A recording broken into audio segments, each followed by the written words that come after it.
We won by millions of votes. We won everything. Every metric we won by a lot. It was a massive victory. And we won, I think, largely because of this issue. I put this issue as #1 issue.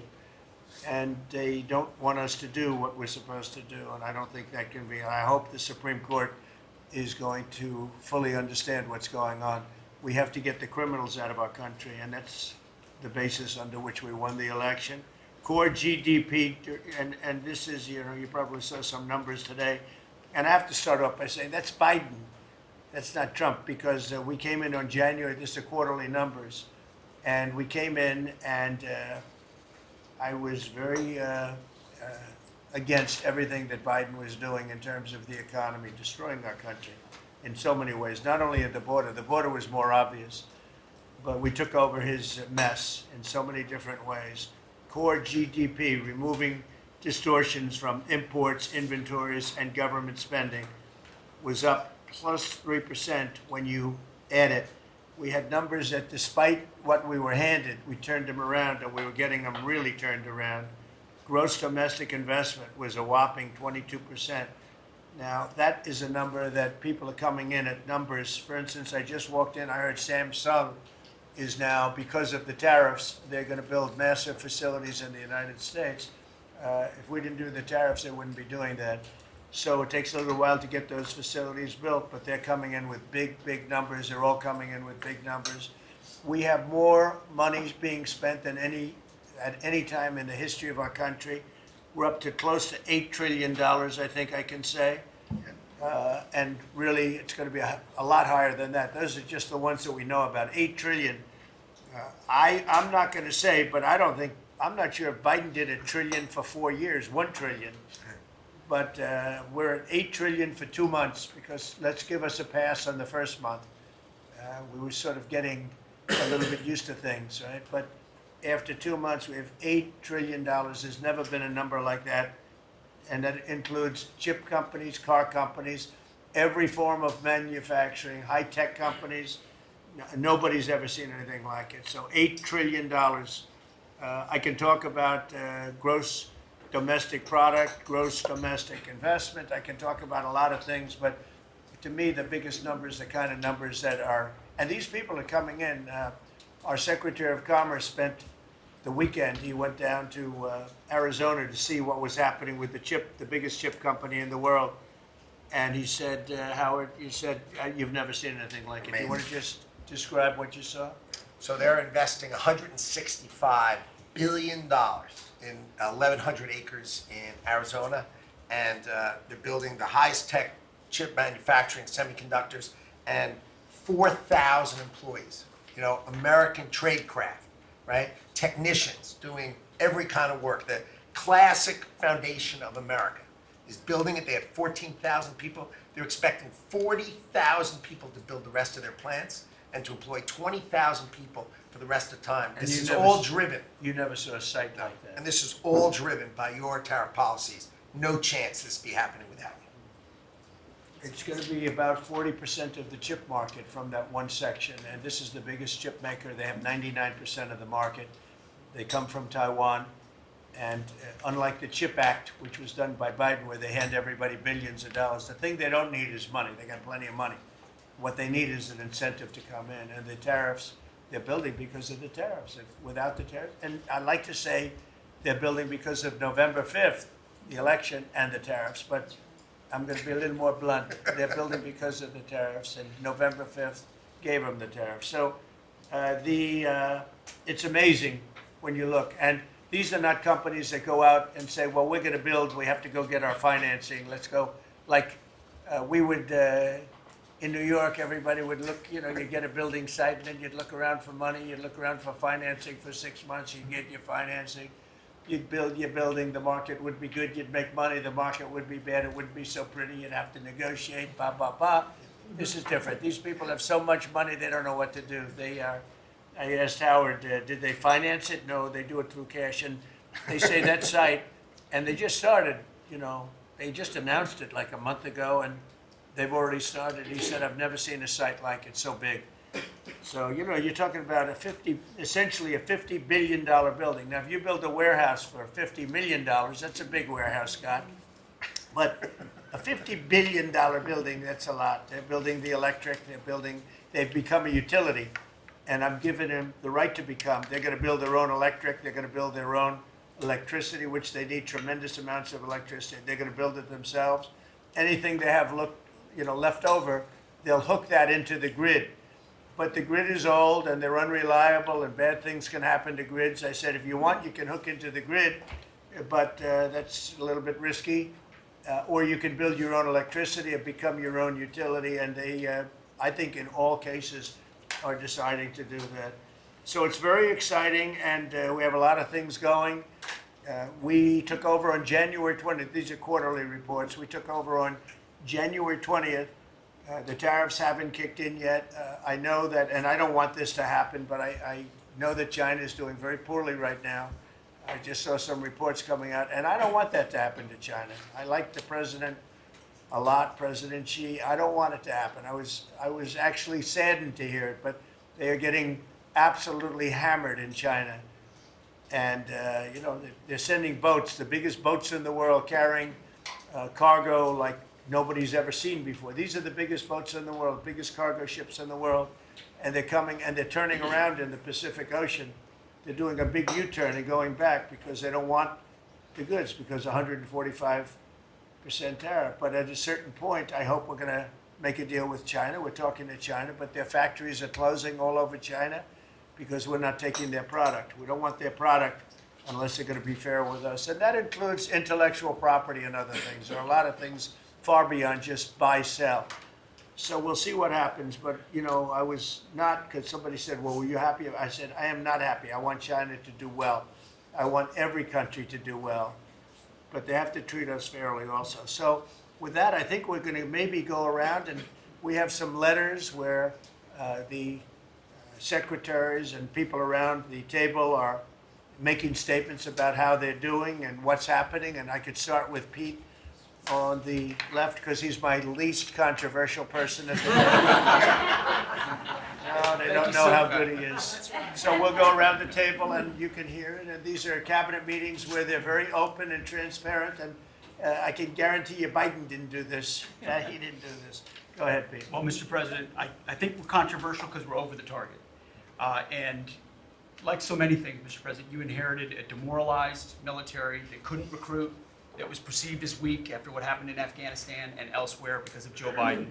And what we have seen since your election and the inauguration has been nothing short of a recruiting renaissance. Decades, it hasn't been decades since we've seen this kind of recruiting in the Army, the Navy, the Marine Corps, the Air Force. The men and women of America want to join the United States military led by President Donald Trump. And the police, by the way. Absolutely. And fire. I always mention the fire, but the police and fire, likewise are, I mean, they have waiting lists now, and 6 months ago was a disaster. Truly historic. We can barely absorb the volume and retention as well. Men and women in the military who don't want to get out now that they have a real commander-in-chief. We're reinforcing standards. We're going to be fit, not fat in our formations. We welcome back all the folks that were forced out because of the COVID mandate. We've ripped wokeness out of the military, sir, DEI, trans, and it's Fort Benning and Fort Bragg again at the DOD. We're rebuilding the military, sir. The Golden Dome is well underway. F-47, reassuring allies and deterring enemies. We found nearly $6 billion in DOGE savings that we're going to reinvest, including $50 billion from the Biden administration focused on things like climate that have nothing to do with lethality and warfighting. And we will have, as you said, sir, the first $1 trillion budget that we plan to spend wisely on behalf of our warfighters. From day one, sir, we've helped get 100% operational control of the border, coming alongside DHS and CBP. We've got 11,000 troops on the border who now, because of the new national defense area, sir, can help detain illegals at the border and hand them over to CBP. It used to be if you saw camouflage on the border, they could hold binoculars, and that's it. And now we can detain and assist, and we're going to get 100% operational control of that border. Our NATO allies know they have to step up. The Houthis in the Middle East are feeling the weight of American power, and we're deterring communist China. So because of your leadership, sir, I believe we're making the military great again. And I thank you. Thank you very much. Thank you, Peter. Howard? So I have the pleasure of running the Investment Accelerator, which gets to recruit these companies. And you've never seen anything like the companies committed to building in America.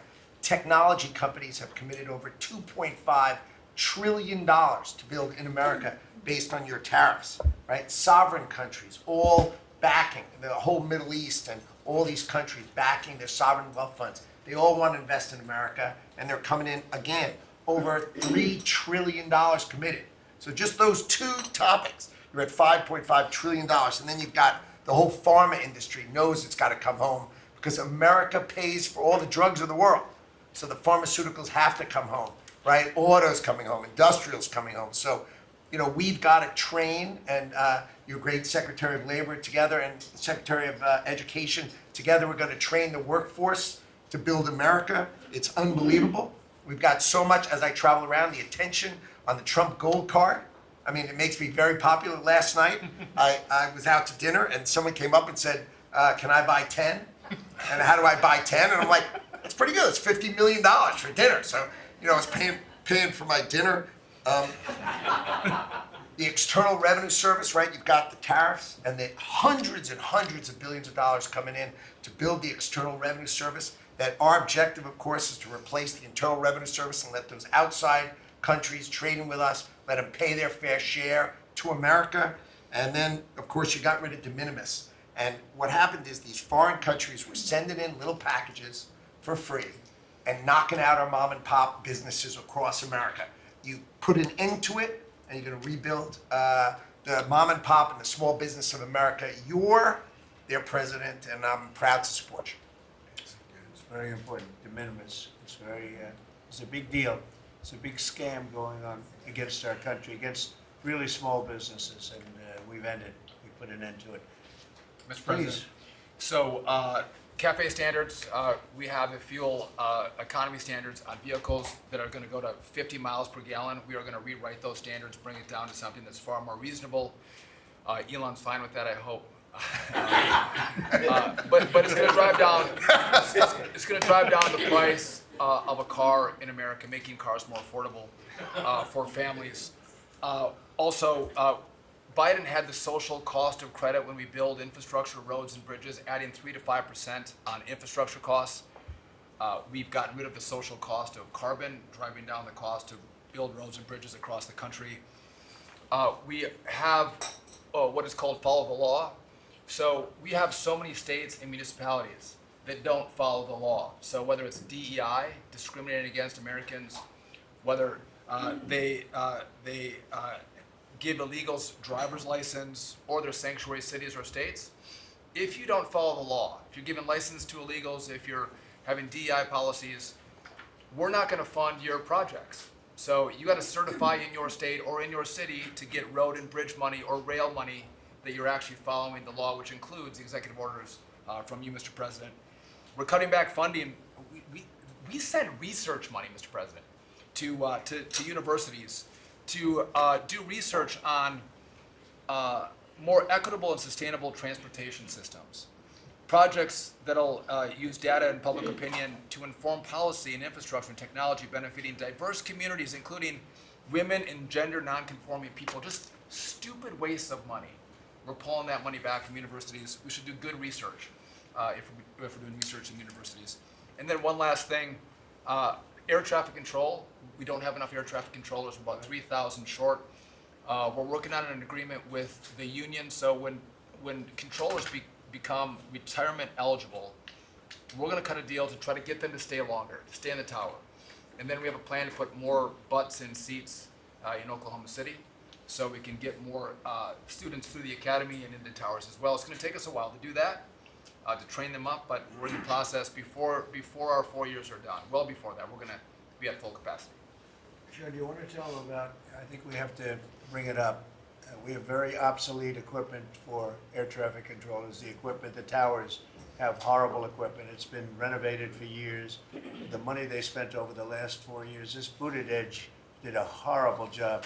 They wasted billions and billions of dollars hooking up wire equipment to non-wire equipment to satellite equipment, and you're not, a third grade student would know it doesn't work. You can't work it. They wasted tens of billions of dollars.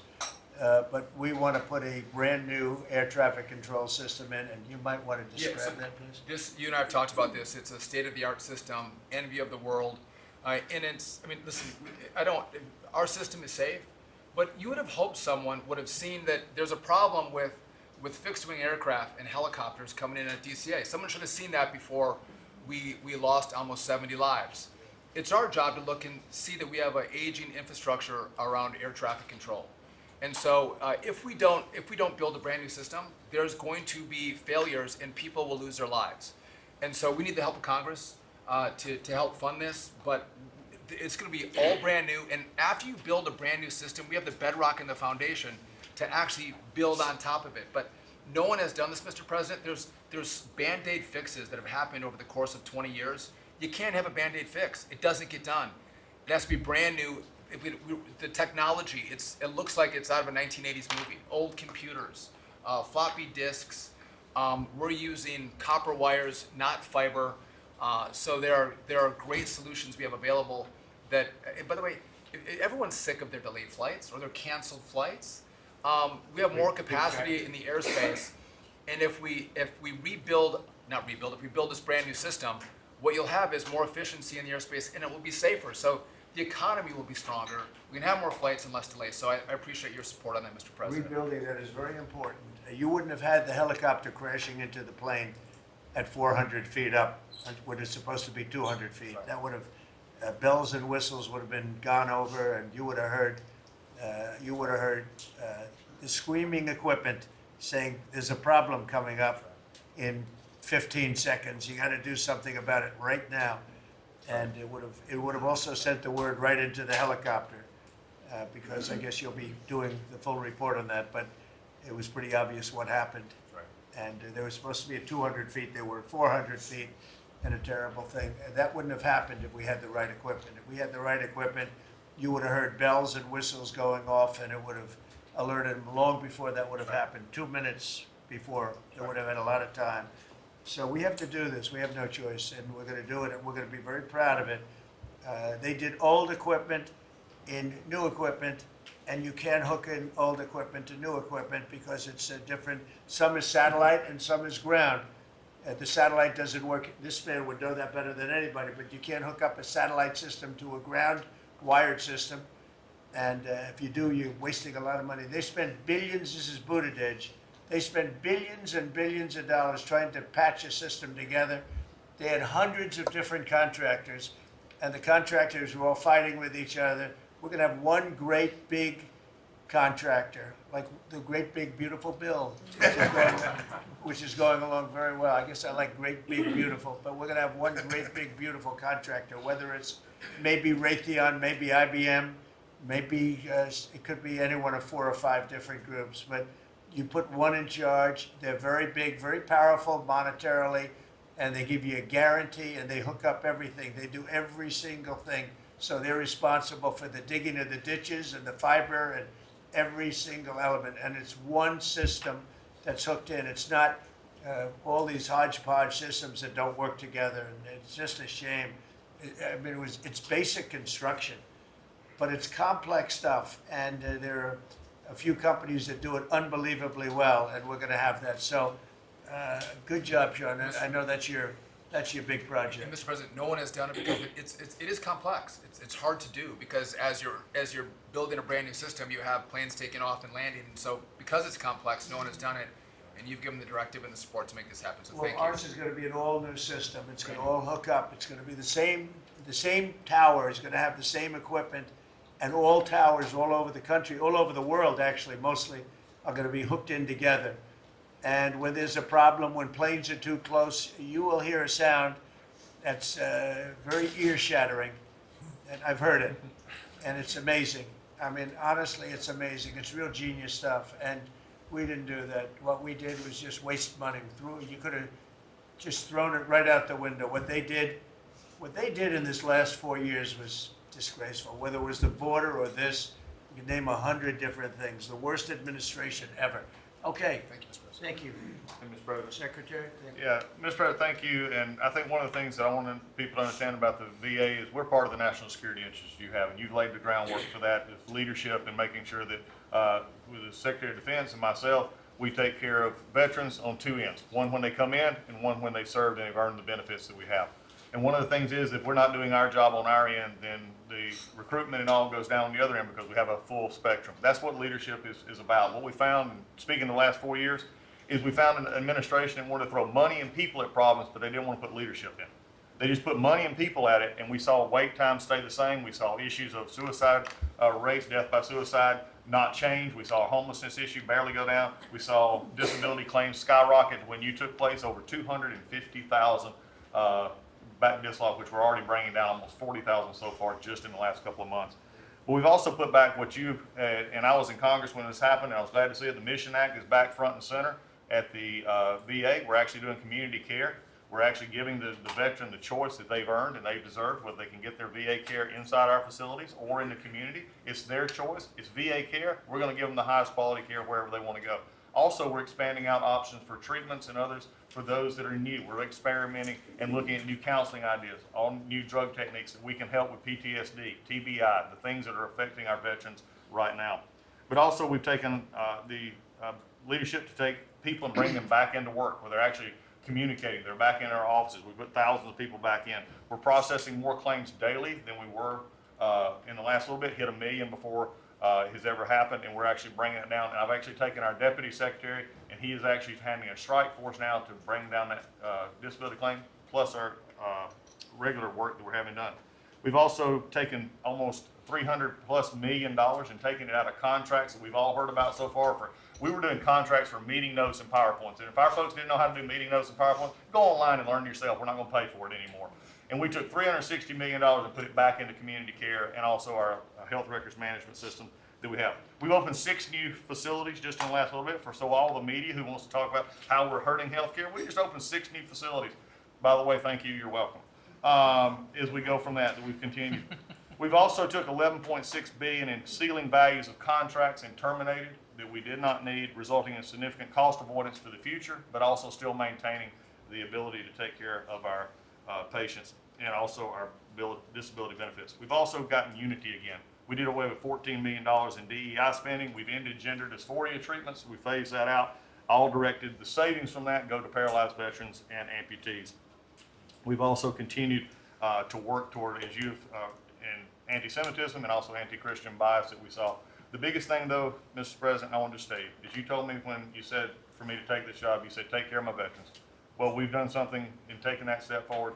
The veteran is back first at the VA. The VA is not about itself anymore. We're not a self-feeding animal. It's about a service organization that takes care of one of the best that we have, and that's our veterans. And that one, Mr. President, we're just getting started.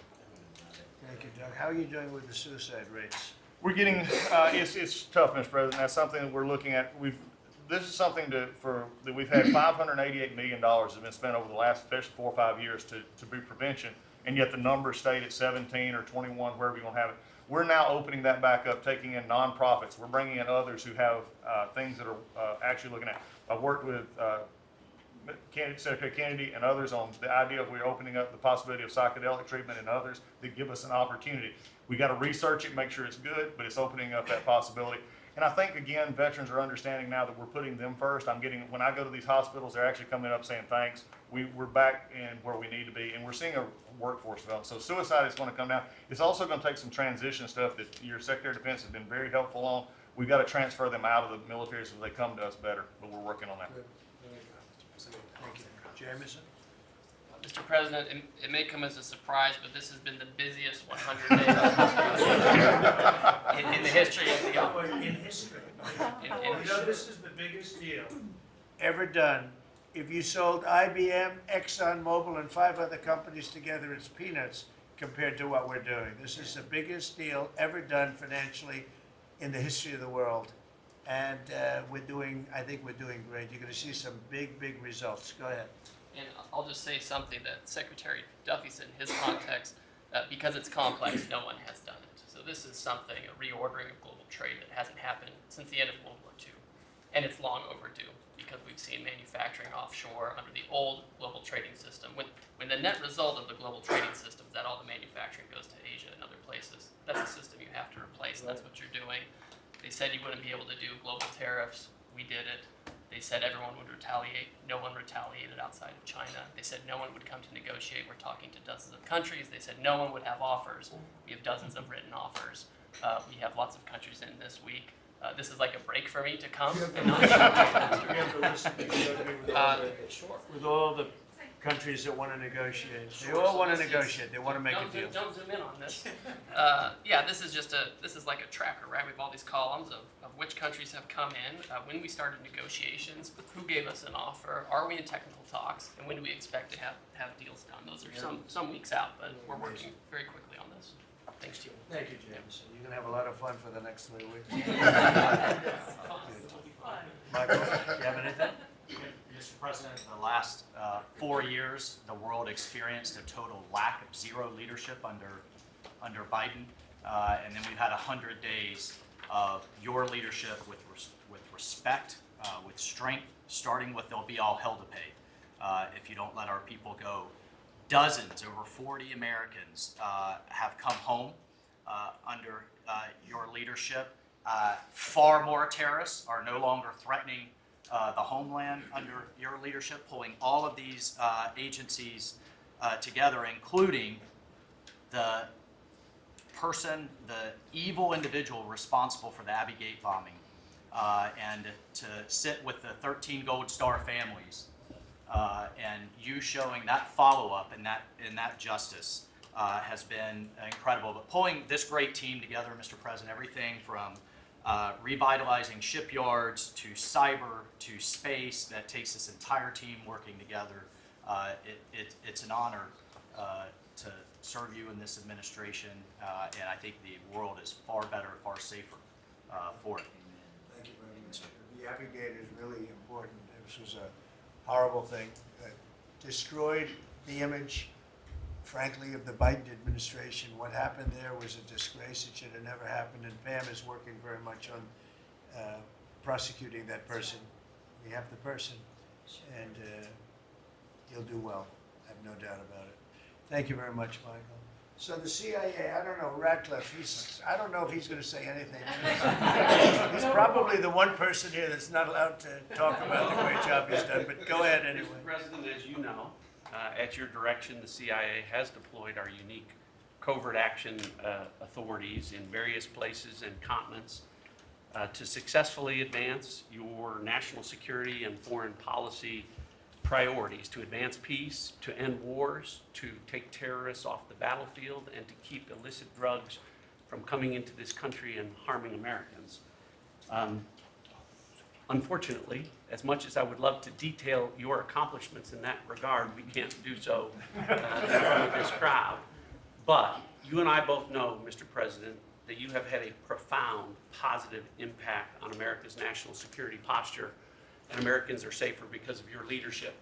What I can talk about publicly is, as has been mentioned, the CIA provided the intelligence that led to the apprehension of the Abbey Gate bomber, who is now being prosecuted by our great Attorney General and providing a measure of justice to those 13 families that suffered as a result of that disastrous Afghanistan withdrawal during the last administration. In addition, at your direction, Mr. President, the CIA has negotiated and secured the release of Americans like Mark Fogel and Ksenia Karolina, who have been wrongfully detained, sending the message that you will forget about no Americans that are being held in other places unfairly and unjustly.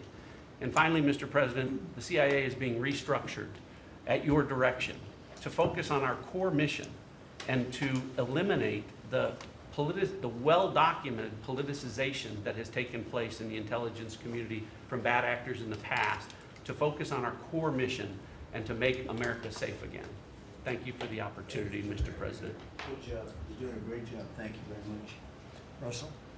We're obviously involved in a number of budget bills that are moving, trying to make sure all of your priorities are reflected in the reconciliation, working on our upcoming budget. Wonderful job by the entire cabinet on that front. Details soon on that front. Sending up rescissions bills to Congress for things that Elon has found But the regulatory aspect is something we don't talk about enough, and right now you've given us a goal of 10 for 1. We are working right now with all of the agencies to rack up how big of a deregulatory agenda that we can have. When you came into office, you basically stopped $200 billion in costs to American families just by stopping the Biden regulatory agenda. That's about $2,000 per family. We think when we're going to hit these 10 for 1 goals that we could be in the neighborhood of about $900 billion in savings to American families that would be substantially bigger than that $2,000 number. And the point that I would make, in addition to just savings cheaper to the American people, there's an aspect of wisdom when you're enforcing these rules that comes into play. And I'm your regulator for the Consumer Financial Protection Bureau, and we found this small mortgage lender in Chicago. His name is Barry Sterner. He had a firm called Townstone. And CFPB had gone after him because he complained about crime in Chicago, literally the same thing that the Democrat mayor had talked about. And they came after him for 7 years on a redlining disparate impact claim and ruined his life. We overturned that. We apologized on your behalf to that individual, and we basically, without having to go through notice and comment, we ended the policy that set that in motion. And so that's happening across these agencies with how they are using their enforcement discretion, and it will only continue based on the stone wall of backing that you've given us to make these hard calls. I don't think they're actually that hard, but no one's done it to this point, and we were able to go forward and do that because of the backing that you've given us. So maybe the biggest thing we're working on, maybe bigger than tariffs in a certain sense, is we call it the one big beautiful bill. And that's wielding its way right now through the Senate. And John Thune has been actually amazing. And the Speaker has been so great, Congress. Mike Johnson has been really two guys that they get along great, and it's just been a beautiful, unified attack, really, because we have to attack because the Democrats are trying to stop it at every turn. It would mean a 58% tax hike if they were successful, and lots of other bad things beyond the tax hike. But with us, it'll be the biggest tax cut in American history. How are we doing with the bill? We're doing great. We're day in, day out, hour by hour negotiations to make sure your stuff is in there, and to make sure we have the border resources, the defense resources, and to save the American people some tax money and make sure all those tax cuts that you ran on are in there that help get people back into the workforce. And I think we're making a ton of progress. I think we're doing well. Like I said, the biggest tax cut in the history of our country. And it would be the biggest tax increase if the Democrats are successful. They're the only people I've ever seen running for office where they want to increase taxes, but this would be a 58, maybe a 60% tax increase, unsustainable for the American people. Thank you very much. Great job. Susie, the most powerful woman in the world. I agree with that. I agree. I'll be brief so you can hear from these amazing people. Congratulations to everyone on 100 days. That's been it's unparalleled in my memory and best I can tell ever. But it hasn't been busy for busy's sake. The president's promises made to the American people have been kept time and time and time again. You all have been out there spreading the word with community groups and states and media. It hasn't gone unnoticed, and let's work hard to the next 100 and have equally as much success then. Thank you. And you've done a great job, Susie. I think everybody agrees.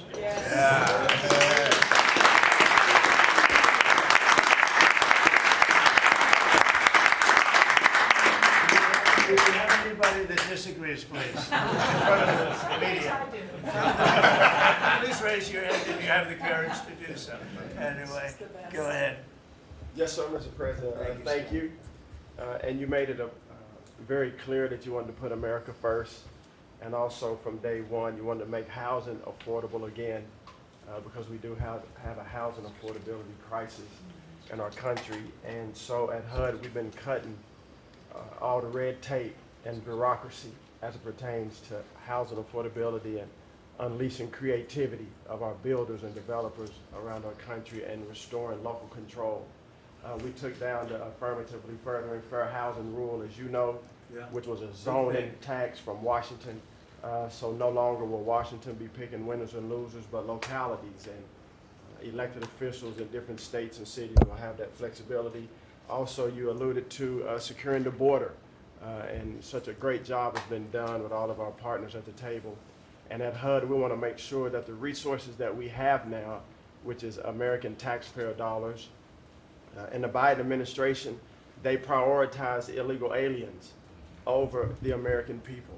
And so we signed an MOU with Secretary Noem at DHS to make sure that HUD-funded housing only goes to American citizens, and no longer will it go to illegal aliens coming across our border. We have about 9 million people living in subsidized housing in our country. 59% of illegal alien families use some sort of welfare program, costing us $42 billion a year. And so we have prioritized American and American people only to live in HUD-funded housing. And also to make housing affordable, we also signed a partnership with Secretary Burgum at DOI to use underutilized federal lands, as you campaigned on and promised, to identify those lands to build affordable housing in our country so that people can realize the American dream. We also restored biological truth, as you did in sports.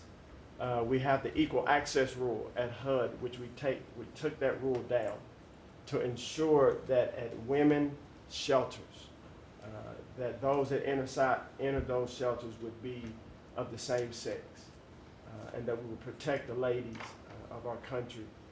No longer will those that identify as women but are not women be able to enter our shelter, so that we can protect the ladies that we serve.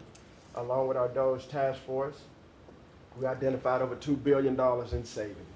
At HUD, $260 million at HUD was just in contracts, $4 million were DEI. And so we took those contracts down and de-obligated and sent back $1.9 billion back to the Treasury for the American people. Again, we want to be good stewards over the American taxpayer dollars. And so, Mr. President, thank you for your leadership in this. And we have a tremendous team at HUD, and I'm so grateful to be part of this team around this table to take care of the American people. And I consider it a great honor and humble to do so. Good job. Yes, sir. Thanks, Steve. Yes, sir. Appreciate it. Brooke? Well, I'm not sure if anyone's heard, but the price of eggs is down. I know it's news. I know it's news. Listen, sir, today on, as we celebrate the 100th day, I think that it's just such a joy and an honor to continue to do this work, so thank you for that. We have been obviously very focused on the cost of groceries, specifically eggs led the way, as you have so eloquently discussed over the last few months, and we're holding tight on a very significant decrease, which is great, and investing where we need to there.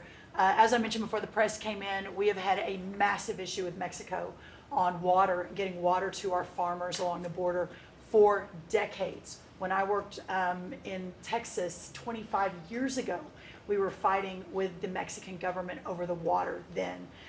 You got involved about 2 weeks ago.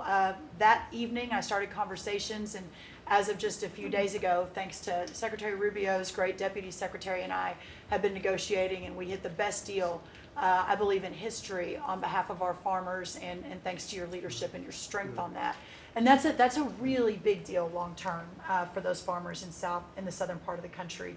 On the energy side, I know we've got Secretary Burgum and his partner Secretary Wright, but we often forget that agriculture has a major piece of the energy dominance agenda, not just timber, not just minerals, but biofuels. So we continue to support that great leadership coming from those agencies and doing hopefully our part as well, and they've been incredible in that.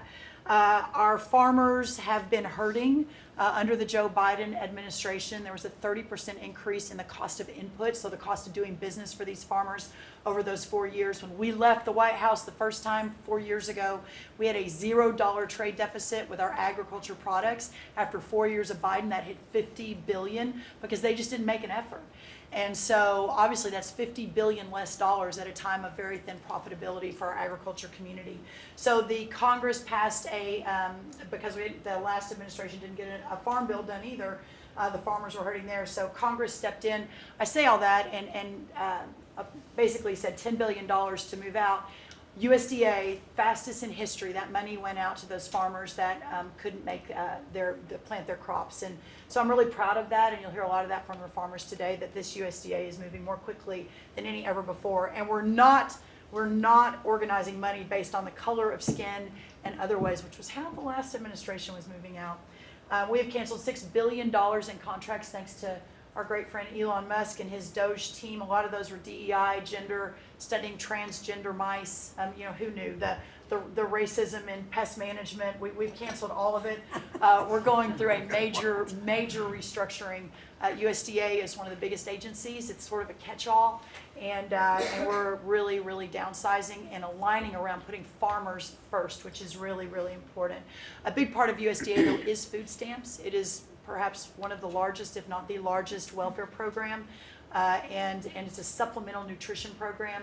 Secretary Kennedy and I have been working very closely. We were in Texas yesterday talking about nutrition and agriculture. You can't make America healthy again without your farmers and your ranchers as your partner. So ensuring that our food stamp program and those at the bottom end of the socioeconomic ladder really have access to nutritious foods as we're facing an obesity crisis and a chronic disease crisis, which I'm sure Secretary Kennedy will touch on. And the final thing I'll say is this morning, Secretary Noem and I, together, and I brought a picture because I think this is important and it goes to why we're here. This is a South Dakota ranching family named the Mods. They are a fifth generation ranching family. Charles Mod, in his 30s, bought the ranch from his granddad, I'm going to show the press, when he was 17 years old. Those beautiful children, Lyle and Kennedy, his wife Heather. Under the Biden administration, they had, of their several hundred-acre operation, they used about 20 acres and had a fence that had been there since 1910 when their family took over the ranching operation. There had never been really any problem that had been brought to their attention. Perhaps there was a minor dispute over, again, 20 acres. This family was indicted, prosecuted, threatened with jail time, told to find guardians for their children over a fence line dispute that the Biden DOJ pushed forward. So this morning, on the steps of the U.S. Department of Agriculture with Secretary Noem, who was their governor, as the governor of South Dakota, which is where these great people are from, all criminal charges were dropped, and really appreciate the Department of Justice. It was a really big day as we sent the signal that the over-criminalization and using government, and you know this better than anyone because you were in the crosshairs for so long, that those days are over and the regulation through prosecution is no more. And so this family is one of many that we'll now be talking to ensure that never happens again. Thank you. Thank you. Thank you. Please, Scott. Sir, it's been a momentous 100 days with you at the helm, and I view this 100 days as setting the table for peace deals, trade deals, tax deals. So the next 100 days we'll be harvesting. You've created negotiating leverage and leadership that are going to yield remarkable results. Energy costs have plummeted. Mortgage rates are down, food costs are moving lower, and American families are finding their financial footing again. I had a group in today. America, under your leadership, is on the verge of becoming an AI superpower, that our economy had become barbelled. We had high tech and finance on one side, natural resources led by energy, which the previous administration tried to kill on the other, and you're filling in between with precision manufacturing that we're going to be bringing back through good trade policies, good tax policies. Under the Doge at Treasury and the IRS, cost, tech support, and efficiency have increased. We have the IRS revenues are up, and thanks to the young man sent over by Doge, the IT update that began in 1990, which was begun before he was born, is going to be finished during your term. So trade, you couldn't make it up. Trade, taxes, and deregulation, the one big beautiful bill under your leadership. Speaker Johnson and Leader Thune have done a great job, but they have you as a closer on many of their members. And I'll just close by saying economic security is national security is economic security, and it's never been better. We're rebuilding it, and as I said last week at the IMF and World Bank conferences, America first does not mean America alone. Under President Trump, it means leadership. Man, well said. Thank you. Are you busy enough? He's doing a great job. Thank you very much. Mr. President, thank you, and thanks to the cabinet. So, at the risk of insulting everybody else at the table, I believe that I'm the youngest member sitting at the table. And, it occurred to me that from the time that I was born to the time that Donald J. Trump was inaugurated just a few months ago, we went from, again, 40 years, we went from the world's manufacturing superpower to one in which we depend on the People's Republic of China to make the things that we need. We went from the proudest military in the world to one in which we failed to meet our recruiting goals. And we went from one in which bipartisan border policy was the consensus of both Democrats and Republicans to one in which we allowed 20 million people to run roughshod illegally over the countryside, causing crime, causing a stress in the welfare system. And again, that happened over the lifetime of the youngest member of the cabinet. And what has happened in 100 days is that we've started to reverse every single one of those negative trends. And I think what it shows to me is that the president, and you sit in the Oval Office and you see these portraits of presidents past, and let's be honest, most of them have been placeholders. They've been people who have allowed their staff to sign executive orders with an auto pen instead of men of action. And the reason the media attacks this administration as chaotic is because the president is solving the problems the American people set about to solve. He's actually doing the things that he promised that he would do. And Mr. President, it's been an honor to be part of it for the past 100 days. And let me just make one other observation because it's interesting. I've seen the data, I've monitored it, I've looked at it, but the most underreported fact of the first 100 days is that we came in with a massive recruitment shortfall. And in 100 days of Secretary Hegseth and President Trump's leadership, we now have people breaking down the doors to join our military.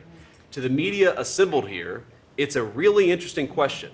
Why has that happened? Completely aside from the fact that I think it's a good thing or I think that President Trump deserves political credit for it, why did we go from a military where people didn't want to serve to now all of a sudden they do want to serve? That's a story you guys should cover, but compared to that, how much time have you instead focused on the fact that we deported an MS-13 gang member with a valid deportation order, and why is it that the press is so focused on the fake BS rather than what's really going on in the country?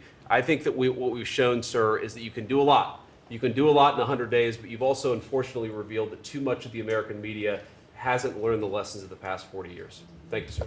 Thank you. Thank you. Pam? Yes.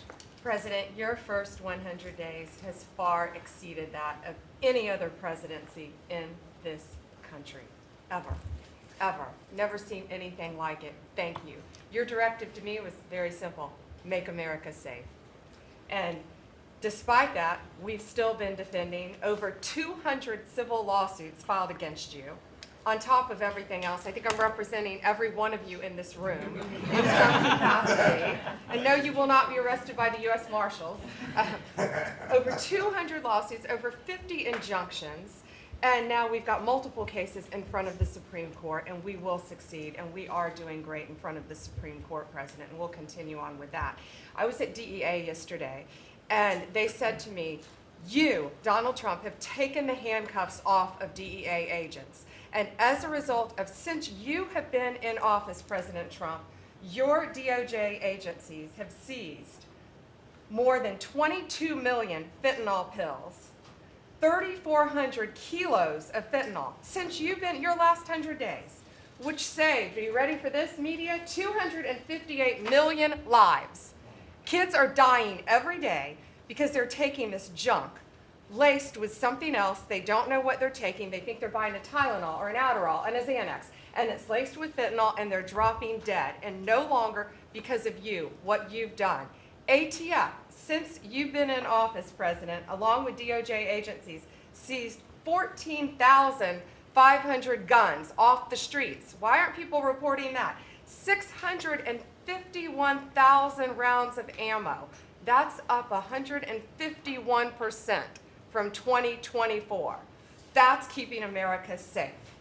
We've rescinded death penalty. We are now seeking the death penalty on cases. I'm signing death warrants. We are going after terrorism. We are going after arsonists. Whether you're burning Teslas, we've arrested 9 people so far in 7 jurisdictions, no negotiations, 20 years in prison, or you're burning down the governor's mansion in Pennsylvania. We will be there to protect you. And I've been talking to Governor Shapiro, and he greatly appreciated you reaching out as well. ISIS terrorist, we got one in New York, right around the corner. We got an ISIS terrorist in New York. We have an October 7th task force. We just broke up a huge human trafficking ring by the Sinaloa cartel. 1,000 pounds of methamphetamine on our streets. Ton of fentanyl, 20,000 Molly pills. Those are the drug of choice among at clubs and bars for young kids. They were fake, but you know what they had in them? Fentanyl.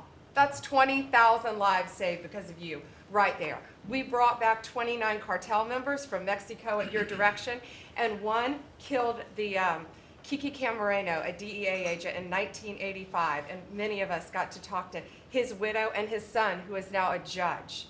And they started crying. They have tried to get that guy back forever, and thanks to so many of you in this room working together, they have justice. They were crying on the phone because of what you did, President Trump. Thank you. We're going after anti-Semitism. We're unleashing everything you told us. No more DEI, no more weaponization. We have rescinded, as I said, 200 policies. And I could go on all day long, but we are doing everything in our power to keep America safe at your direction. Thank you. Thank you, President. You're really doing a great job. Thank you very much. Okay, let's go. Nice to see you, Mr. President. Well, first of all, I think what you've heard amongst this team is the leadership, because it's given us the latitude really to collaborate amongst each other, not only in this room, as Jameson mentioned, we kind of get a break for a couple of hours here, but we stay in contact actually every other day that we're working for you. And I think what that says is, I was speaking to, for instance, the Farm Bureau of Texas yesterday. I'm not the Ag Secretary, but it matters to the workforce. I'm working with the other secretaries, Lutnick and McMahon, on education and the workforce investments that you've asked me to do. Because as you've come in and negotiated these great repatriation of these companies and the investments, we're going to need that workforce to build back this economy. And I couldn't see that more as I've kicked off my 50-state tour. We've been in 5 states so far. We'll finish all 50 states by the end of the year. And what we're talking to is the American workforce and these companies about what the market demand is.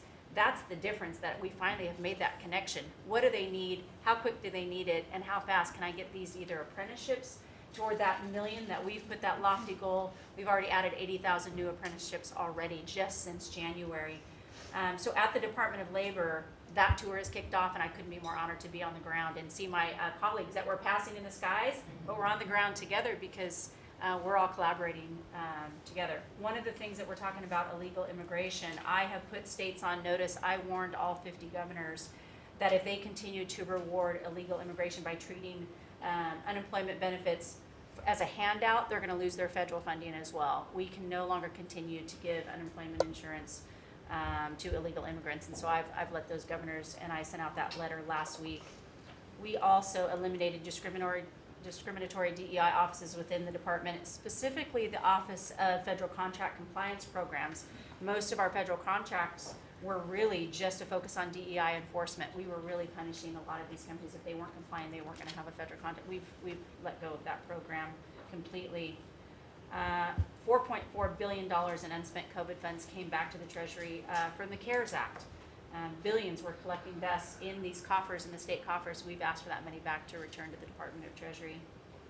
We saved $250 million by canceling America Last, is what I call it, foreign handouts, including funding for things like transparency and accountability for Uzbekistan cotton industry. It doesn't make sense that we're funding, these foreign, and thank you to Doge and to the government efficiency of what we have found with the fraud that we're seeing. I mean, some of these things are so ridiculous, you can't believe it. No, I write them down and I read them Uzbekistan more than once, like cotton this county farmers? should. Yeah, it doesn't It make sounds like sense. a comedy sketch. That's right. And so again, with the executive order, preparing Americans for high-paying, skilled trade jobs of the future, that's our goal. The trades is where we're being focused, but all companies, and we want to make sure we're on hand for that. And, what I want to say is thank you to government efficiency, because you asked us, when this transitions out, will our departments and our agencies continue that government efficiency? And I think that we surpassed that in the Department of Labor. Out of our 14,000 federal employees, 3,000 have taken the DRP, and we offered it again. So over 21% have taken that offer. And we'll keep our critical workforce, MSHA, OSHA, and wage and hour, and make sure our workers stay safe. So with your leadership, Mr. President, I couldn't be more honored to serve. I know we were probably the last to know each other, but we're getting to know each other well. And the team that you have assembled is really an honor to serve with. So thank you, Mr. President. You're doing great. Thank you very much. Chris, please. Mr. President, you ran on unleashing American energy, and 100 days have shown the tremendous impacts that can arise from the unleashing you have enabled. I'll just hit a few highlights. Number one, oil, gasoline, and diesel prices are the lowest they've been in years. How does that happen in 100 days? That's a messaging. Your message that we're pro-energy. We're not against energy, we're for it. That sends a message to the marketplace that supply is easier to grow now and supply will be coming. And that's already led to tremendous savings for American consumers across the country. And we need not only more affordable energy, but we need a lot more energy. One highlight I think a couple of us have touched on is AI. This is a new emerging critical industry that's very energy intensive. It is not acceptable for the United States to not be the leader in AI. We must win the AI race and lead in that, and that's going to take a lot more energy. If you had not won election, we would not have won the AI race. Full stop.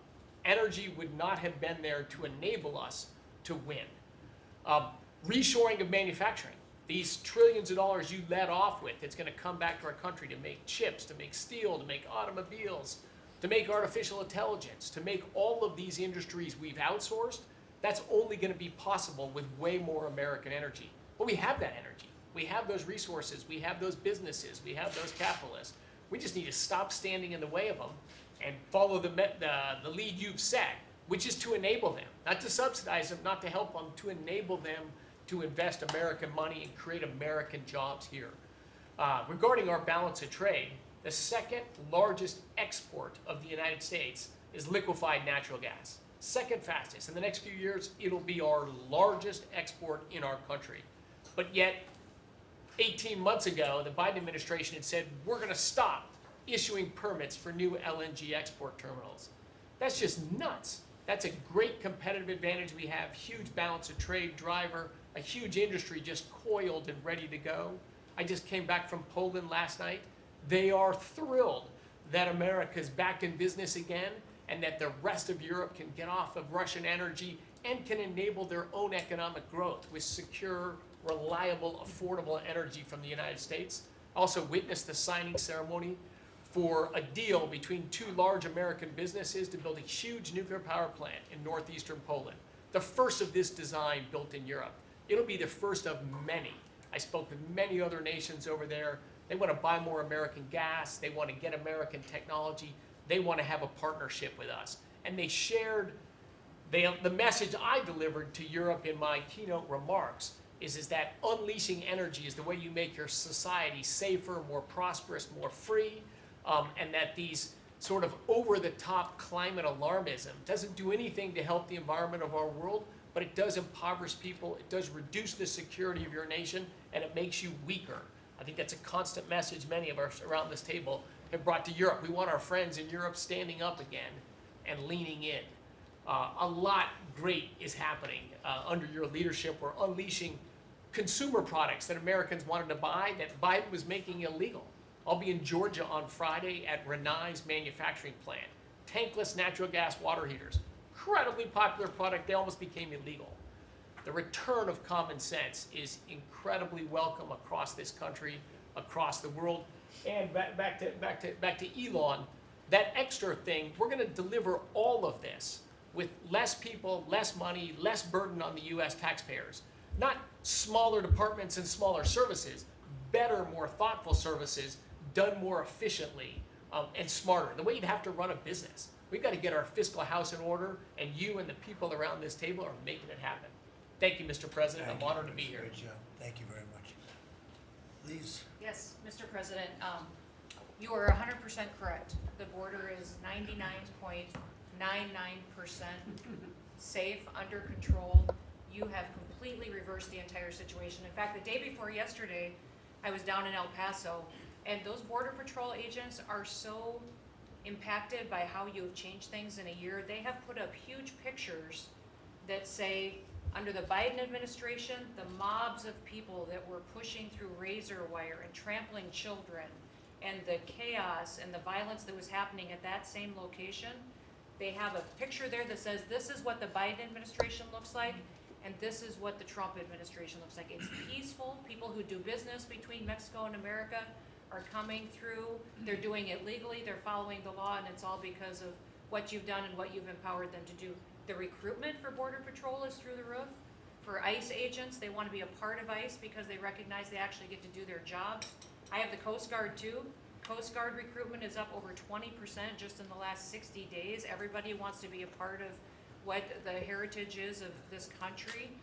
We've repositioned the entire Coast Guard fleet to focus on border and drug interdiction. As we've secured the border, the cartels have gone to the water and are going out in maritime waters to move their drugs into this country. The Coast Guard just in the last 2 months has taken into custody over 126 tons of cocaine, millions of doses of fentanyl. It's just amazing, and the aliens that they are deporting is incredible too.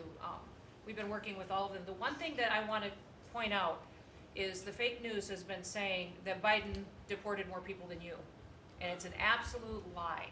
And they're letting the Biden administration get away with manipulating and cooking the books. What they're counting for the Biden administration is every single person that came to that border that they processed and let into this country. They're allowing Biden to say that was a deportation, just by processing somebody and letting them come into the country. It's absolutely false. It's not true at all. You have deported over 250 known terrorists. You've deported thousands of foreign terrorist organization members and gang members, hundreds of thousands of people that were in this country illegally. We've collected $30 billion worth of tariffs through CBP, and we've also collected millions and millions, hundreds of millions of fines and penalties from people that have overstayed here in this country. So I just want to thank you. You've been a game changer. I want to thank Pete for his leadership at DOD and what they've done. I want to thank Marco for his diplomacy and getting us travel documents into these countries. Mexico has finally come to the table and now is going to take a lot more people that we're able to send back to that country. And the president of Mexico told me, sir, she turned around over 500,000 people in Mexico before they ever reached our border. We should be counting those as deportations because they never even made it to the border because she turned them around because you forced her to. So those are all people that never even came here because they got the message because you were so aggressive. So thank you for what you're doing. And every day we get to get up and do jobs that matter. And we appreciate Tom that. Holm is doing a great job. Oh, yeah, Tom's a great messenger for us. He just, yeah, he's hardcore. Yeah, thank you. He is hardcore. Yeah, he is. No question about it. Kelly? Mr. President, it's such an honor to serve in this administration, and on behalf of Main Street America, for our 34 million small businesses that make up 99% of all businesses in this great nation, I have to tell you, under your leadership, Main Street is open for business again. They're thriving and they're investing. And the data that we have at the Small Business Administration, the loans that we're putting out, a record 26,000 loans in your first 100 days means that 2,000 small businesses each week are receiving that funding, that investment in the future. Small businesses create 2 out of every 3 new jobs in this country, and we've already seen under your leadership the jobs economy is back, manufacturing jobs are back. We've seen a 38% increase in manufacturing loans. We put out 1,500 manufacturing loans in your first 100 days. We saw startups increase by 54%, and we saw businesses under 5 people increase by 95%. So your leadership on the economy matters to every region of this great nation. I'll tell you on the manufacturing front, I'm out on a national manufacturing tour. We've met with 250 manufacturers, and as I walk through the factory floors, they all ask me to thank you for fighting for their jobs, for these industries, and for the people who are creating things from pharmaceuticals to aerospace, to food, and all these essentials that this nation needs to be independent and strong. And to that end, I'm working with Congress. We'll be announcing tomorrow an upsizing of our manufacturing loans to make sure that that economic engine, because 98% of all manufacturers are small businesses. It's incredible to walk through these factories that are really creating what you had in your first administration, the blue collar boom. It's now a new collar boom because it's the intersection of technology and manufacturing and what they can create for our war fighters, for our aerospace, for pharmaceuticals, with less than 300 to 500 employees, sometimes 100 employees. I was at a factory in Georgia on Monday that is creating machines to help with the Iron Dome in Israel. Less than 50 employees. This is the engine of our economy. It's the heartbeat of our communities. It's the small businesses that helped elect you because they needed your economic agenda. So thank you, Mr. President. It's such an honor, and congratulations on an epic 100 days. I do have to thank Elon. I do want to note we just cut $3 billion in contracts because of Doge's work. That's $3 billion that hardworking families that won't have to work until April 15th to pay for the waste, fraud, and abuse that we continue to find in this government on behalf of taxpayers. So again, thank you, Elon. Thanks, thank you.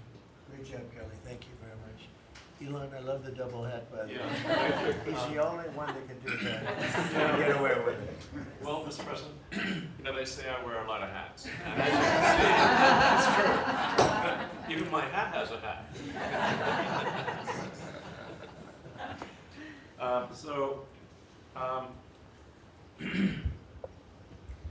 You know, the American people voted for secure borders, safe cities, and sensible spending. And that's what they've gotten. A tremendous amount has been accomplished in the first 100 days. As everyone has said, it's more than has been accomplished in any administration before, ever, period. This portends very well for what will happen for the rest of the administration. I think this could be the greatest administration since the founding of the country. Well, we all want to thank you for your help, too. You know, you really have sacrificed a lot. Been treated very unfairly. Well, they do like to run my cars, which is not great. You know, it could be better. But you have been treated unfairly, but the vast majority of people in this country really respect and appreciate you, and this whole room can say that very strongly. You've really been a tremendous help. You opened up a lot of eyes as to what could be done, and we just want to thank you very much. And you know, you're invited to stay as long as you want. At some point, I guess he wants to get back home to his cars and his.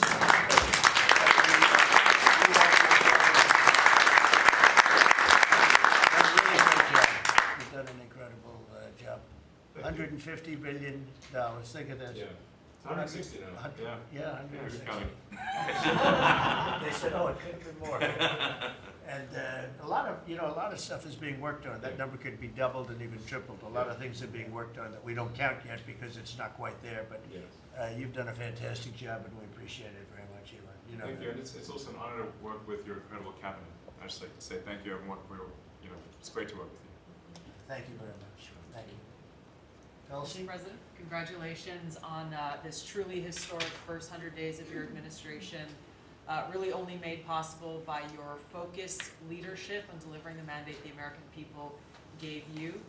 You've empowered all of us to deliver that mandate, and I'm grateful to have the privilege of leading the intelligence community towards ending the weaponization, politicization of the intelligence community that's gone on for far too long, and building out what is truly a lean and agile and effective intelligence community that is helping you deliver that promise to the American people of safety, security, and freedom. So, Mr. President, I'd like to highlight just 3 of the areas where we are helping to support your leadership and your work in making America safe again and bringing about these changes. First of all, because of your designation of cartels as foreign terrorist organizations, I took immediate action with our National Counterterrorism Center to prioritize their focus on those terrorists and gang members who are trying to enter our country through legal or illegal means, and to seek out those who already are here in our country because of the Biden administration's 4 years of open borders. We've been working very closely with your great Attorney General's team at the DEA to get these known cartels into our systems, to be able to stop them at the border, and turning over names to Department of Homeland Security and the FBI to be able to find those who are already here in our country. Just the other day, we found 700 alien terrorists who have ties to MS-13, Tren de Aragua, and the Sinaloa cartel. Just yesterday, our NCTC identified almost 600 individuals with ties to other terrorists who came through our borders illegally, claimed asylum, and under the Biden administration were paroled here within our borders. Secondly, Mr. President, like too many organizations in the federal government, the ODNI has become very bloated with too much waste and abuse going on within the organization. We've done a few immediate steps. We are doing more. The ODNI is 25% smaller and more lean today than it was when I walked in the door and when you took office. Secondly, we have just this morning actually shut down a human capital office. As soon as you issued the executive order to stop all DEI activities, we did that, shut down the DEI office. But we discovered this human capital office that was essentially a slush fund for DEI initiatives, hidden under the guise of human capital, that closed down this morning, saving taxpayers $150 million. We'll soon be announcing an additional $2.6 billion in savings with other programs and contracts that do nothing to ensure our national security interests. And lastly, we're working every day to hold the deep state accountable, to end the politicization, weaponization of the intelligence community. This past week, I sent 3 criminal referrals for illegal and unauthorized leaks to the media of classified intelligence for prosecution. We have 11 more that are under investigation. We've revoked, at your direction, 67 security clearances, and we continue the work of declassifying documents, as we have already around JFK assassination. We have more coming for the assassination of Bobby's father, Senator Kennedy, and MLK assassination. And we continue our extensive investigations around exposing the very serious issues we have related to election integrity, illegal abuses of FISA, Crossfire Hurricane, and others. Mr. President, under your leadership, we are working every day to bring about that transparency and accountability that the American people deserve. So thank you for the opportunity. Great job. Thank you very much. Lee? Mr. President, at the Biden EPA, the Green New Deal was raging. At the Biden EPA, we saw billions of tax dollars burning. At the Biden EPA, we saw industries suffocate. But at the Trump EPA, the Green New Deal is dead. At the Trump EPA, we know that we can both protect the environment and grow the economy. At 13 pages of accomplishments from our first 100 days in here, and in it, part of it is 100 environmental accomplishments at the Trump EPA. You don't have to take my word for it. We released it to the media this morning. Every single day that President Trump is in this office, there will be a major environmental accomplishment. Every single day of the Trump administration.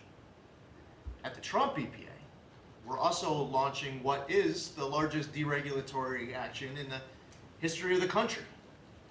We're going to be giving our director of the OMB a whole lot of work because we inherited a big mess from the Biden EPA. And working with Elon and Doge, I've canceled now $22 billion worth of grants. Now today is a special day for many reasons. The biggest reason why we're here is that this is the 100th day of the most consequential, historic first 100 days in the history of this country. Today, while we're here, the House of Representatives is voting on Congressional Review Act bills, considering the EPA waivers that were given to California's tailpipe emissions, where California set their own standards. But there should be one national standard, and right now Congress on the House side is going to be voting on that today. On a personal note, while this is a bit outside of the EPA jurisdiction, today is my last day serving in the United States Army. And I first signed up towards the end of the 90s. And I've had a chance to see a lot of national security teams over the course of the last 27 years. There has never been a national security team ever assembled that had the backs of our warriors like this national security team right now. And we have never had a president so deeply committed towards ending foreign wars instead of starting new ones. There's a reason, Mr. Vice President, why everyone is racing to join our Department of Defense. We have a Secretary of Defense who, with all due respect to our great president, would probably rather be swimming with Navy SEALs right now, be running somewhere in the Middle East with our service members. And from our Secretary of Defense to our Secretary of State, our Vice President, and more.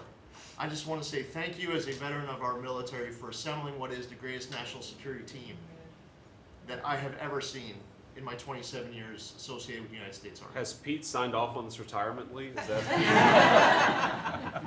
Welcome to the VA. Maybe.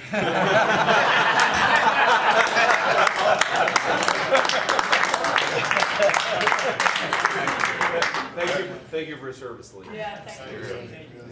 You're doing a fantastic job. We appreciate it very much. So, Well, Mr. President, I don't think I have ever worked so hard to try to fire myself. We're certainly making great strides in that. We've reduced the folks over at the Department of Education by about 50% now through our RIF program, and so we've closed a lot of the district offices, consolidated, so there are a lot fewer people working a lot more efficiently in the Department of Education. The commissioners of education in every state, and I was at a meeting with them not too long ago for not only our states but our territories. They are thrilled with the opportunity now to be able to have more control over the education in their states, to get rid of a lot of the red tape and regulation that's kept them from doing what they're doing. So we're seeing, I think, great improvements. We'll see test scores, I believe. It'll take a bit for them to be able to go up, but I think now that they're going to have the opportunity to put in their own programs, we'll see that grow. At the same time, we've been focused on higher education for our universities. We've returned proper enforcement of Title IX protections to schools. We have stopped funding to Columbia, for instance, and some other schools for not only Title IX but Title VI infractions.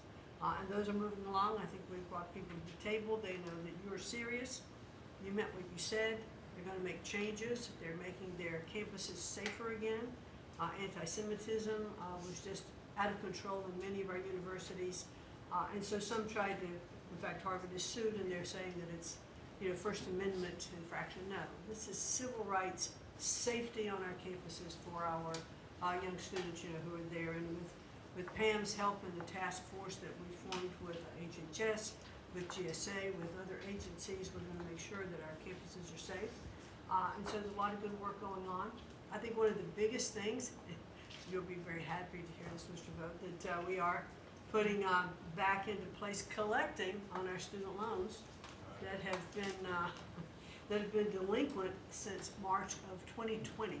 Been no effort to recollect on those loans. So as of May 5th, a letter goes out that the loan recollection is beginning again. So for those people who have borrowed money and who've not been paying, that's just not to be punitive. There are many ways that they can go online to understand how they can get back into the right payment structure, because when they're in default, they can't buy a house, they can't buy a car because their credit scores are down. So it's helpful to them as well as to get this money back into the country. I mean, $60 billion of increased student loan debt since 2020. And in total, we've got almost $1.7 trillion in student debt. So we're gonna start getting it back. And Scott and his team have been incredibly helpful. We appreciate that so very, very much. And so a lot's going on in the department. And what I would really like, as I'm firing myself, I'd like for you to be known as the education president because of the best in practice systems that we want to put in every state to incorporate AI so that we are training these new entrepreneurs and business leaders in our country. We can't do it with the infrastructure we have in place today, so we have to be working on that at the same time. So we're going to be doing that. So thank you for your charge to elevate education so that we are providing for every student access to excellent education. Thank you, sir. Thank you very much, Linda. And what's going on with Harvard and some of these colleges that are taking vast amounts of money, who also have vast amounts? They've got $52 billion and really scamming the public and hiring people like de Blasio and Lori Lightfoot, who are certainly two of the worst mayors in the history of our country, paying them a fortune of salary and having them teach our children how to manage cities and how to manage government. What's the word as of this morning on, let's say, Harvard? Well, we're negotiating with them. When we went back to them to say we welcome them back to the negotiating table, their response was a lawsuit. So Pam and her team are helping work with that. And I am, enjoying the fact not only am I firing myself, but I'm now being sued fairly regularly by different departments of education. But we're staying tough with them. The other thing that we're looking at also are the 117 violations of these big universities like Harvard and others who are not reporting, as they're required to do by law, foreign money that comes in and how much that is and where it comes from. And so that is And students. Yeah, and it's very serious. Where are these people coming from? Yeah, Sir, exactly. we pulled back their grants because Harvard isn't responding to us criminal activity by their students. And until they give us that list, they're not getting any more grants from Homeland Good. Security. I think we should pull it back. We did. The students they have, the professors they have, Right. the attitude they have is not American, and I think you should. A grant is a grant. We don't have to give grants. Exactly right. So we'll pull back the grant. All right, very good. Thank you very much, Linda. Bobby? Mr. President, thank you for your extraordinary leadership. Over the past 100 days, we are already making America healthy again. We announced last week the ban on the 9 petroleum-based synthetic dyes, food dyes. Within 2 years, within 2 months, we're going to ban the worst 2 of them.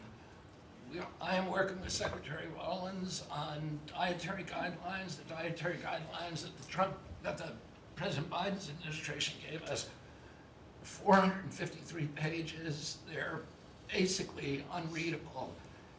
And they are the product of the same kind of politicized science that drove Fruit Loops to the top of the food pyramid. And we're going to do real science, gold standard science. We're going to develop we have till December to do it, but we are working very, very fast together. We're going to get it done by the end of the summer in time to drive change, major dramatic changes in the school food, the school lunch programs over the next school year. I'm working also with Secretary Rollins on the SNAP program and to get sodas and candy off of the food stamp program. 10% of food stamps go to the SNAP. And I want to thank you for your courage. You are a business-friendly president, probably the most business-friendly in our history, but you're also willing to stand up to very, very powerful businesses, and you've shown that again and again. Secretary Rollins had the soda industry come and knock on her door very much, very loudly, and they said to her, well, the SNAP program is not supposed to be about nutrition. She pointed out to them that there is no nutrition in a soda. And they said, well, it's not supposed to be about nutrition. And she said to them, the name of the program is supplemental nutrition. It is about nutrition. And we should, we have 38% of our kids are diabetic or pre-diabetic, and we are paying at both ends. We're paying for the food-like substances that make them diabetic, and then we're being bankrupt. We're spending $1 trillion a year on metabolic dysfunction. It's existential and it's not sustainable.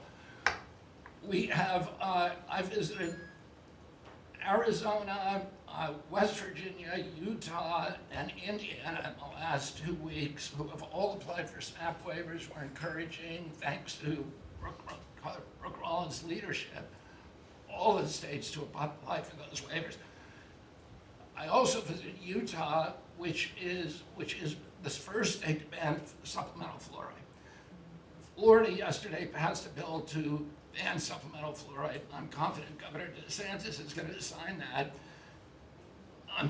We are working, Lee Zeldin and I are working together to change the federal fluoride regulations, to change the recommendations, and we're looking at the science now. I want to point out that in August, the National Toxicity Program, which was an arm of the NIH, did a meta-review of all the science on fluoride and found that there's a direct inverse correlation between fluoride exposure and low IQ in children.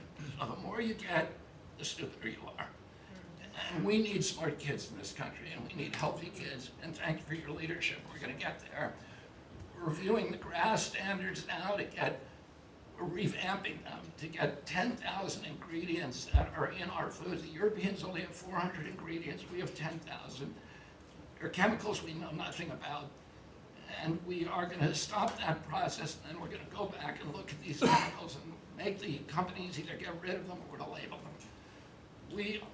We've launched Operation Storage Speed, and we're going full speed ahead to make sure that we have good, high-quality milk for children.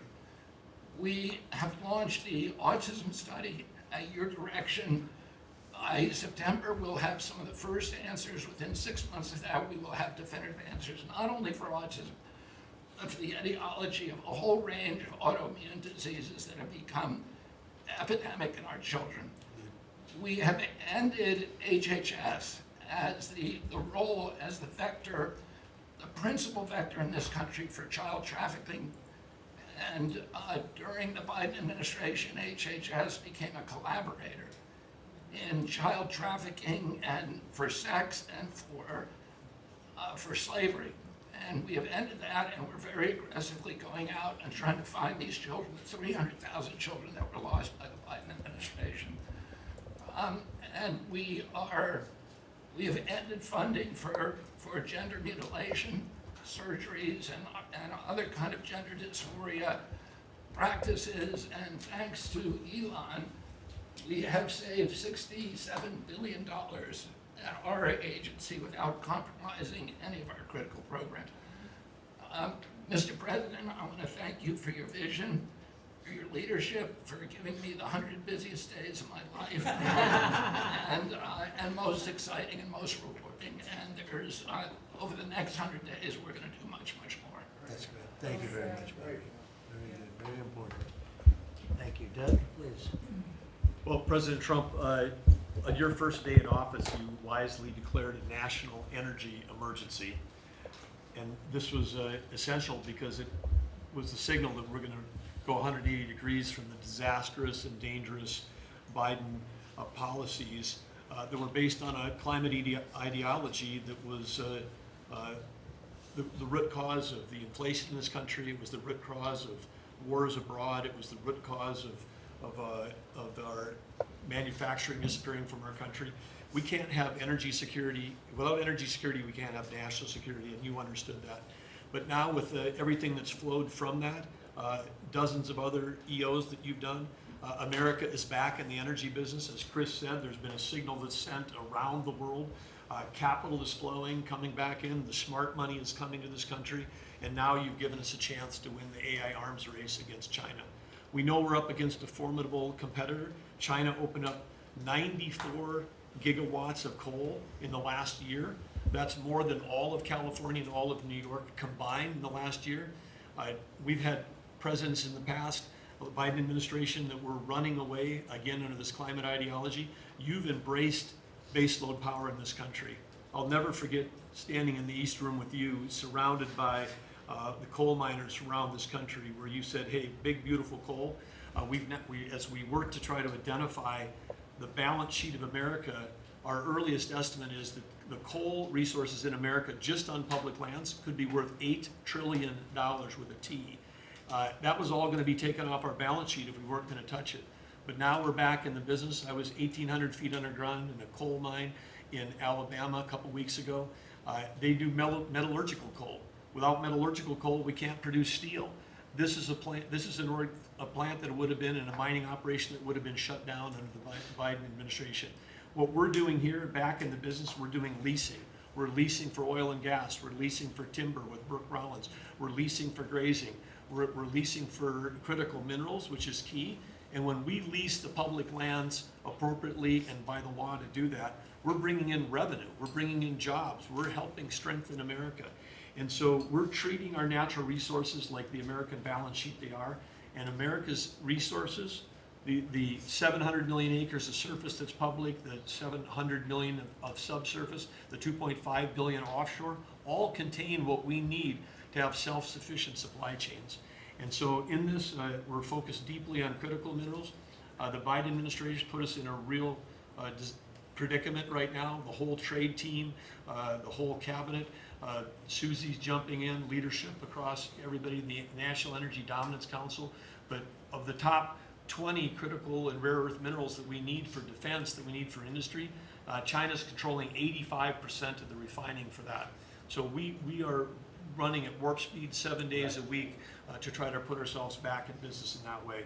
So, and I want to just close out by saying a couple other things. One is the border. Few people realize that 41% of the southern border is in the Department of Interior. And then we've got a few more percent that come with Brooke and with the Forest Service. But that's been a risk area. Part of the reason everyone was pouring into our country, Biden wasn't enforcing the border laws. They definitely weren't enforcing it on public lands.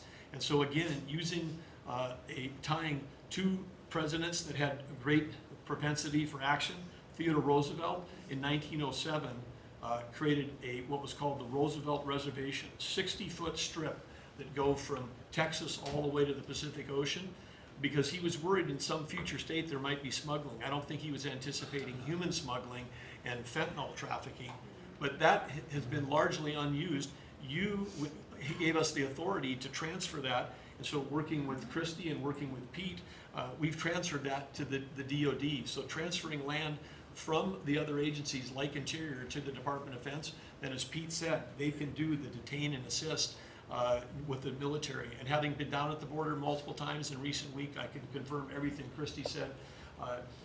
The enthusiasm, the morale of that group is exactly 100% opposite of when Christie and I were down there as governors. I had Border Patrol people say that they were multi-generational service in that law enforcement that said, my wife and I are telling our children never to go into this thing, to go into Border Patrol.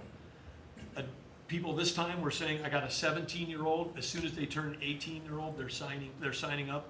My wife is thrilled.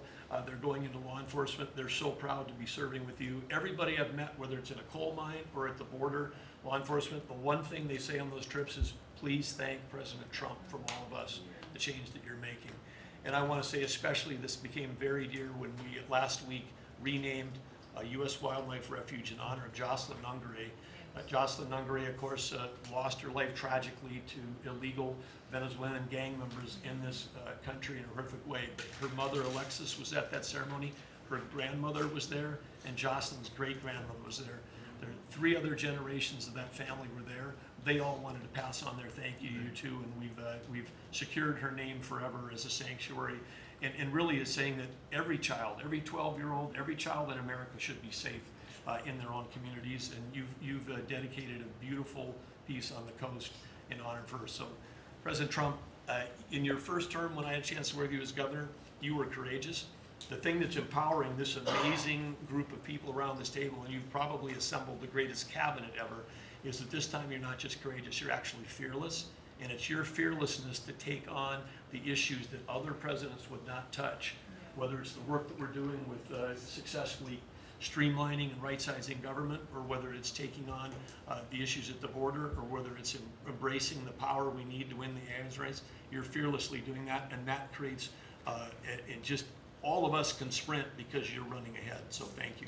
Thank you, Doug, and you are doing a great job, and with Chris, that's a pretty much unbeatable combination, I have to tell you, so thank you both very much. Thank you, Doug, it's great. Marco? Well, it's not easy to go last after all these reports that have come here. First of all, Mr. So it better be good, and I'll be short as well. A couple things, Mr. President. I think you deserve a lot of credit for two things. The first is assembling this great team of people. Some of whom I've known for a long time, others who I've gotten to know during this period of time, but putting together a team, not just of talented individuals, but that work well together. It's something never going to be reported on in the media or fully seen, but it happens every single day. For the most part, I interact with almost everyone around this table at some level, and because of Secretary Kennedy, I'm afraid to eat anything. So, At least in front of him. at least in front of him. He said Tootsie Rolls are okay in moderation. But it's a great team. And here's the second, and I tell this to people all the time. This is incredibly rewarding service, and you hear it in everyone's voices. Traditionally in the past, and it's one of the problems we got in as a country, is presidents would say, okay, let's go do something, and then they would have to do a study, and then a study on the study, and then a long internal deliberative process, and by the time you got to it, it was too late, or somebody had forgotten it. In this administration, it's moving. You know the direction, because you know why you were elected. The American people elected you very clearly, and basically it's measured, I used to say by days and weeks, now it's measured by hours and minutes, but action is happening. And that's what people want to see. And I'm going to talk about foreign policy in particular, because I'm not sure this is fully appreciated. This president inherited 30 years of foreign policy that was built around what was good for the world. In essence, the decisions we made as a government in trade and foreign policy was basically, is it good for the world? Is it good for the global community? And under President Trump, we're making a foreign policy now that's, was it good for America? I was appointed by you and confirmed by the Senate to be the head of the United States Department of State. Not the World Department of State, not the Global Department of State, the United States Department of State. And what that means is our foreign policy is guided by three things. Does it make America stronger? Does it make America safer? And does it make America richer? If something doesn't do one of those three things, and hopefully all three of those things, we're not doing it. Now, we went out and hired a consulting firm to help us organize ourselves. Luckily, they were free. They're called the Department of Government Efficiency. And they helped us do a couple things. Number one is our foreign aid. We were funding some crazy stuff. Crazy stuff. You tell me, how does a puppet show in some country around the world make us stronger, safer, or more prosperous? So we got rid of puppet shows and a bunch of other things. I'm sure there were very good puppet shows. And I'm sure that a bunch of charities in the world can go pay for it, but the American taxpayer should not. We've also, by the way, Mr. President, under your direction, reorganized the Department of State.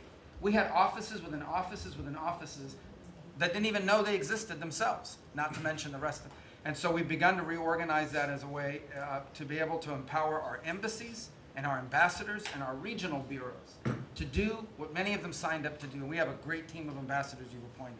They're coming online every single day. Very talented people that are involved.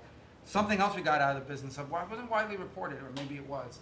We had an office in the Department of State whose job it was to censor Americans.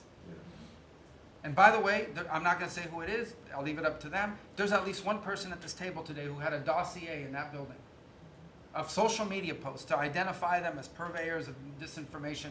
We have these dossiers. We are going to be turning those over to these individuals. Me or Elon? We can follow up with the media story. Well, we are going to turn over these dossiers to the individuals, and they'll decide whether they want to disclose it or not. But just think about it. The Department of State of the United States had set up an office to monitor the social media posts and commentary of American citizens to identify them as vectors of disinformation, when we know that the best way to combat disinformation is freedom of speech and transparency. And so that's what we're going to be in the business of doing. We're not going to have an office that does that. Beyond that, Mr. President, and this I'll move quickly because this has been a team effort, we have gone to countries all over the world and said, hey, you want good relations with the United States, you need to take back your people that are here illegally. And we've had historic cooperation. Beyond that, and I say this unapologetically, we are actively searching for other countries to take people from third countries. So we are actively, not just El Salvador, we are working with other countries to say, we want to send you some of the most despicable human beings to your countries. Will you do that as a favor to us? And the further away from America, the better, so they can't come back across the border. I'm not apologetic about it. We are doing that. The president was elected to keep America safe and to get rid of a bunch of perverts and pedophiles and child rapists out of our country. Here's something else we've done. We stopped giving student visas to people who are coming here to burn down our universities and take over libraries and harass people. Why are we giving student visas to people who are coming here to create disruption? And we've taken away the student visas of people that have come here to do that. It's simple. If you're coming to America to start riots, we're going to take away your student visa.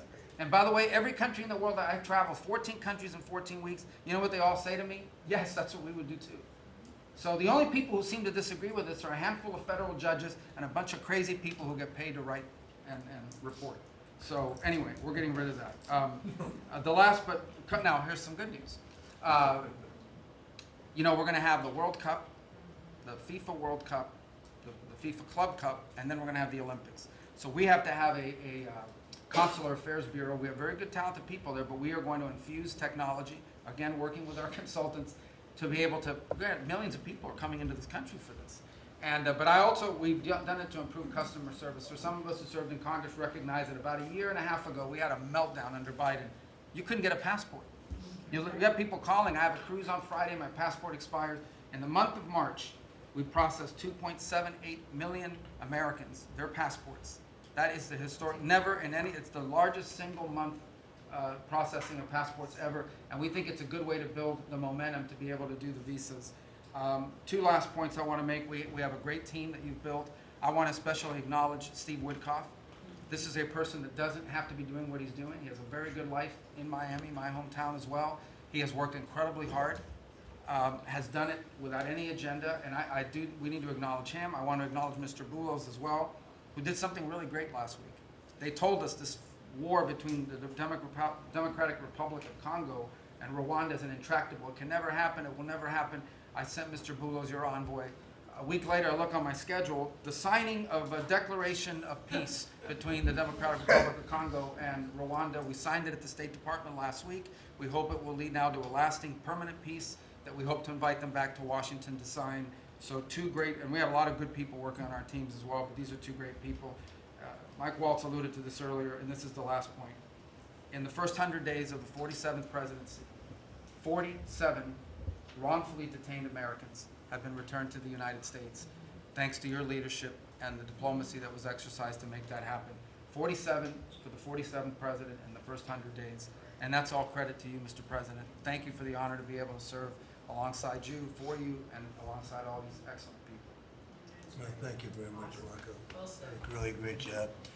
So, you know, I've been involved in a lot of groups of people over the years, good groups, bad groups, all types of groups, but I have been involved in some incredible groups, but I've never been more proud and impressed, frankly. Impressed is maybe even more important, but I've never been more proud or impressed than I am with this group. This is an amazing group of people, and I hope some of those television cameras were blazing and it was on so people could watch this because, frankly, you know, no matter who you are, no matter where you come from, this is an impressive group of people.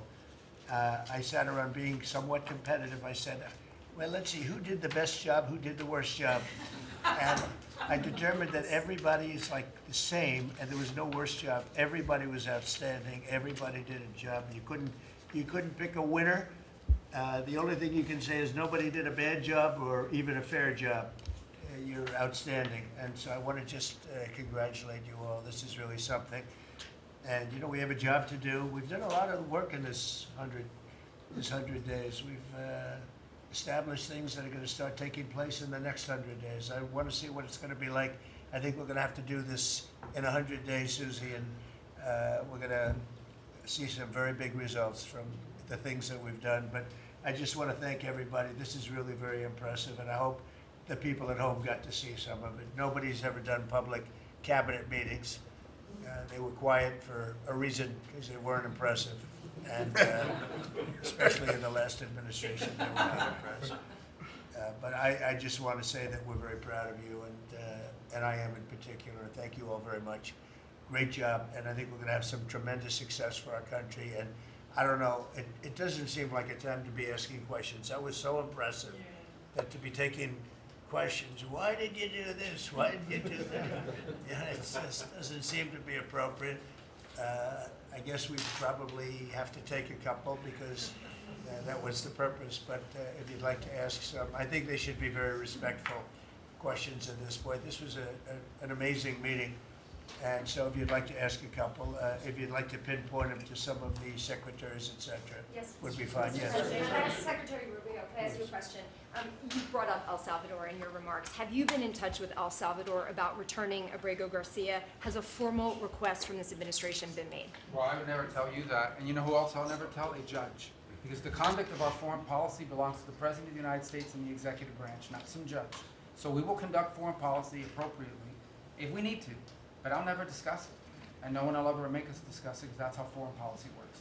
Mr. President, yesterday you told ABC News, Mr. President, you told ABC News yesterday that you could get Abrego Garcia back if you wanted to. Do you think President Bukele would turn you down if you made that request? I really don't know. I know that he's been a great friend of our country. He's gotten a lot less money than this would take from us if we were going to build these jails and do what he's doing.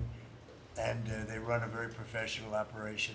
I don't know. I haven't spoken to him. I really leave that to the lawyers, and I take my advice from Pam and everybody that is very much involved. They know the laws, and we follow the laws exactly. Mr. President. Yeah, In the please. transition, sir, you frequently took credit for the stock market highs. You said it was a reflection of how well you were doing in the polls, and then after you were elected, you said the stock market highs were a reflection of how well the transition's going and the American people's confidence in your incoming administration. Now, the stock market's not doing so well, and you're saying that's the Biden stock market, yet you are the president. Can you explain that? Yeah, I'm not taking credit or discredit for the stock market. I'm just saying that we inherited a mess, both at the borders. You could look at every single one of the people here, and no matter who it is, they're doing better, and they are far superior to what took place for 4 years before us. When you look at prisoners being allowed to come into our country at will, just at will, people from mental institutions, gang members, drug dealers, when you look at that, what they've done to our country, and also having to do with finance, look at what happened with inflation. We had the worst inflation probably in the history of our country. They say 48 years, but I would say in the history of our country, it ate away at people. And even though you saw a stock market going up somewhat, because in my case, I had the biggest stock market increase, 88% in the last term, in my last term. But I don't view the stock market as the end all. It's an indicator. But what the stock market really tells you, and when you look at the stock market in this case, is it says how bad a situation we inherited. I took place, this is a quarter that we looked at today, and we took all of us together. We came in on January 20th. So this is Biden, and you could even say the next quarter is sort of Biden because it doesn't just happen on a daily or an hourly basis. But we're turning it around. It's a big ship to turn around, and we're going to have the greatest country financially in the history of the world, I believe. I think we're going to do things that, and we had to do it. We reset the table. We were being ripped off by every single country with just about, without exception. I'd have to really think hard for who hasn't taken advantage. And I don't even blame those countries. I blame the person that was sitting right here where I am for allowing it to happen, where our country was ripped off on trade, hundreds of billions of dollars, and now we're doing better than we've done in a long time. You know, we were losing $4 to $5 to even $6 billion a day on trade with Biden. And now we have it down to a very manageable number, and the tariffs, for the most part, haven't even kicked in yet. So that's the way. Stock markets, to me, are an indication, but the big indication is what's happening, and the people around the table know what's happening. Yes. The Ukraine minerals deal is set to be signed in 24 hours or What's so. that? Is it true that the Ukraine minerals deal is about to be signed in the next 24 hours or so? There's some reports saying that. And if it's true, has the deal changed at all from the last time we heard about it? Well, I'll ask Scott to answer the question because he's responsible for it. Yeah, our side's ready to sign. Ukrainians decided last night to make some last-minute changes.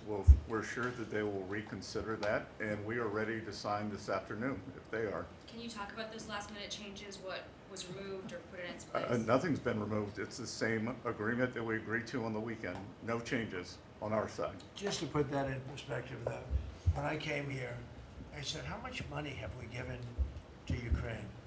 The real number is about $350 billion. It's unthinkable. and we had no security, we had no nothing. We were just pouring money there, unsecured money, putting it in banks, and anybody could have taken it out. Anybody over there, it was their decision. I've never seen anything like it. Europe, on the other hand, which is obviously that whole situation is much more important to Europe because we have an ocean in between. But Europe gave about $100 billion. It's a lot of money. It's a big sacrifice they made also. But they gave much less than we did. And their money is secured, totally secured, by deposits in banks. The deposits are largely Russian deposits. That's what Europe did, but their money is secured. So they gave $100 billion totally secured. We gave money like it's throwing it out the window. And it was done by Biden, and this is Biden's war. This isn't Trump's war. I'm trying to get out. And more than the money, they're losing about 5,000 young Russian and Ukrainian soldiers a week, mostly. There's some people also being killed in towns where missiles should not have been shot, small cities and towns. But we are trying to save the lives of about 5,000 young, mostly soldiers, that are losing their lives a week. I see satellite photos, probably off one of his satellites, come to think of it, but I see satellite photos every week of fields with arms and heads and legs scattered all over. It's a violent, violent, horrible situation. And more important than the money, I want to save the lives of people from other countries that are dying so stupidly, so needlessly, and they're dying. But I said, what are we doing? How did we get into this war? It would have never happened if I were president. Everybody knows, and it didn't happen for 4 years. Wasn't even thought of. I discussed it with President Putin a lot. Ukraine, it was the apple of his eye, but there was no way he was going to do anything. Zero chance. And I said, we feel foolish. The Europeans are putting up money. It's totally secure. They get the money back. We're putting up much more money. We have absolutely nothing. And I didn't want to make a complicated deal. I didn't want to make a deal that couldn't be made because Ukraine doesn't have very much money. They're going through a very bad period of time. It's been brutal. But I felt very foolish being a judge. So I said, well, we want something for our efforts beyond what you would think would be acceptable. And we said rare earth. They have very good rare earth. As you know, we're looking for rare earth all the time. Rare earth is called rare for a reason. And they have a lot. And we made a deal where our money is secure, where we can start digging and doing what we have to do. It's also good for them because you'll have an American presence at the site, Chris. And the American presence will, I think, keep a lot of bad actors out of the country, or certainly out of the area where we're doing the digging. So we made a deal, and I assume they're going to honor the deal. And, I put Scott in charge, and Scott's done it beautifully, but we haven't really seen the fruits of that deal yet. I suspect we will. I suspect we will. Mr. President, in progress. You had set a 90-day deadline through an executive order for Secretaries Hegseth and Noem to review whether to recommend to you whether to invoke the Insurrection Act to send troops to the southern border. Is that something you're still considering? Well, I'm talking to them, and it's not hard and fast, but I'm talking to them, and I will tell you that the border is the most secure it's ever been. We have never had anything like it. And when you said, Christy, before, it's 99.999, and I guess that means one person maybe, or two people. It's actually turned out to be 3 people came across the border versus hundreds of thousands of people under Biden.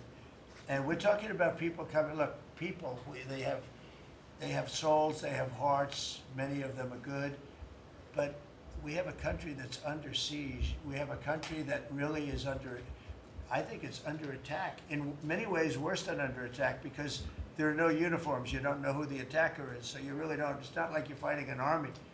You're fighting people. You don't even know who they are. But 11,888 murderers, many of them murdered far more than one person, are roaming. Now, some of them have already been caught. A lot of them have already been caught, taken out.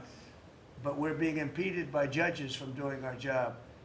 And hopefully that situation is going to be solved, because I think nobody wants to have murderers and people from jail, and I mean for serious, serious crime. I remember the Biden people used to say, no, these are aliens that came into our country and they don't commit crime. I said, they don't commit crime, they commit worse crime. They make our criminals. Some of these people that they've allowed in through open border policies, the dumbest thing I've ever seen. You can look at some of these people and you say, this is not going to end well. But the people that they've allowed into our country are making our criminals look like the nicest people on earth. I will tell you, these are serious criminals. These are violent criminals. These are people that would kill you and wouldn't lose an ounce of sleep, and they wake up the next morning and they don't even remember it. This is a rough, rough, tough group of people, and we've got to get them out of our country. And the law says, I believe, I hope, and I think Pam will be very successful in proving it, but we've run into, I would call them rogue judges. Somebody could criticize me for that. These are rogue judges. These are radical left, generally radical left, horrible judges. And we didn't lose all of these people. You know, we've lost a lot of people to death and to rape, all sorts of crimes committed by the people that poured into our country. And they came in totally unimpeded. Just come on in. And you see it every night. You'd see thousands and tens of thousands of people pouring into our country. We have no idea who they are. And to this day, we're looking for people. We have no idea. We hear that we have terrorists in our country that are so bad, they couldn't stay in any other country, but we're getting them out. And the group between Pete and Christie and Tom Holman and everybody working together, people that you would least suspect are reporting them, getting it, and the public is reporting them. The public is seeing. The public is calling and they're saying, you know, I live in a house and next to me moved in a group of people and they are very violent, and would go and would find out and would say, yeah, you're right, they were really violent, and we have information on most of them. So I just think it's incredible what's taken place. But we right now have a very, very secure border. Right now we have the most secure border in the history of our country, so I don't think we have to worry about your question too much. Mr. President, as Prime Minister of Canada ran against, not only against the Conservatives, but also against you. Yesterday, yesterday he spoke about American betrayal. Are you interested in rebuilding relations with Canada, and if so, how? No, well, I think we're going to have a great relationship. He called me up yesterday. He said, "Let's make a deal." You know, he was running for office. They both hated Trump, and it was the one that hated Trump, I think, the least that won.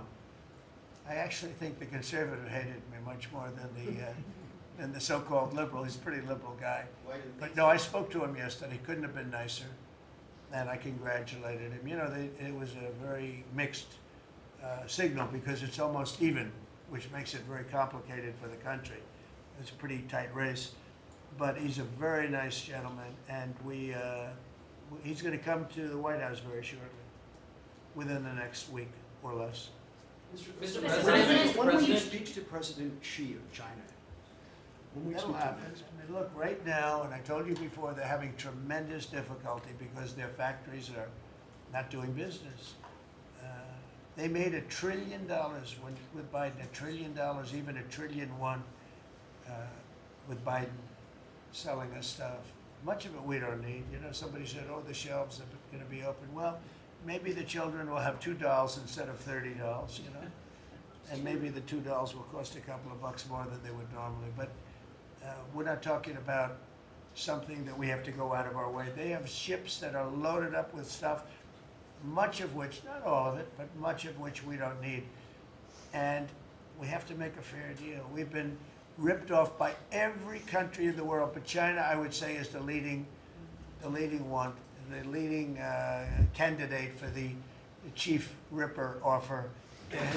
There has never been a country that's been ripped off more than the United States of America under some of the dumbest leadership, and it usually starts with the president. And you can go back, and I'm not just talking about Biden. It's been the worst. I mean, the trade deficits and everything else, he's been the worst. But but he had no idea what he was doing. And I think somebody ought to look at the auto pen to find out who was really running this country, because it wasn't Biden. Because nobody could agree to what he agreed to. I mean, he put our country at risk, at tremendous risk, and fiscal risk, financial risk. So I think we have it very much. I really believe that the next 100 days is going to be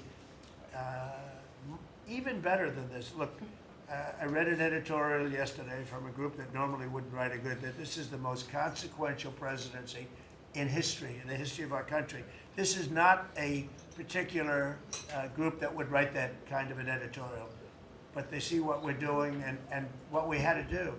And I believe if this group, not just me, if this group wasn't here, I think our country was going to be in, if it was lucky, just serious trouble, but a lot worse than that. I think our country could have been a total disaster.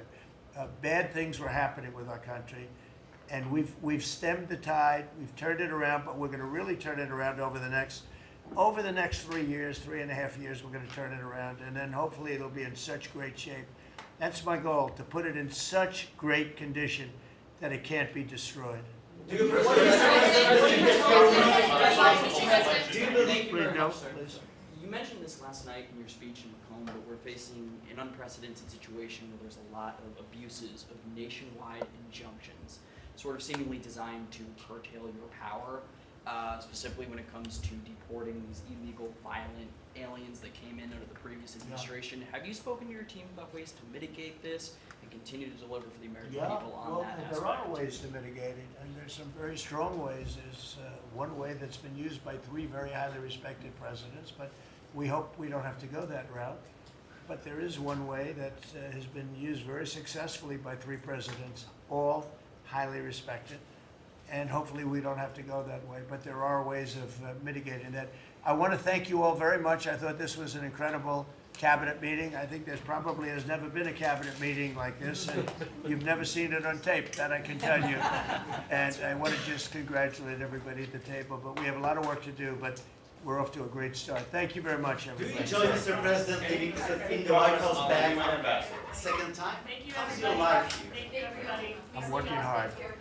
I like my life. I'm working hard, but I like it because we're doing a lot of good for a lot of people. Thank you very much. Thank you. Thank you, everybody. Thank you.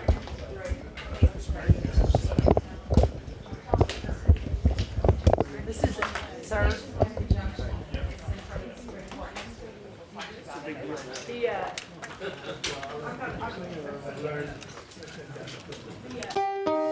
Thanks for watching. Here's another story you may like, and subscribe to the WSBT 22 YouTube channel.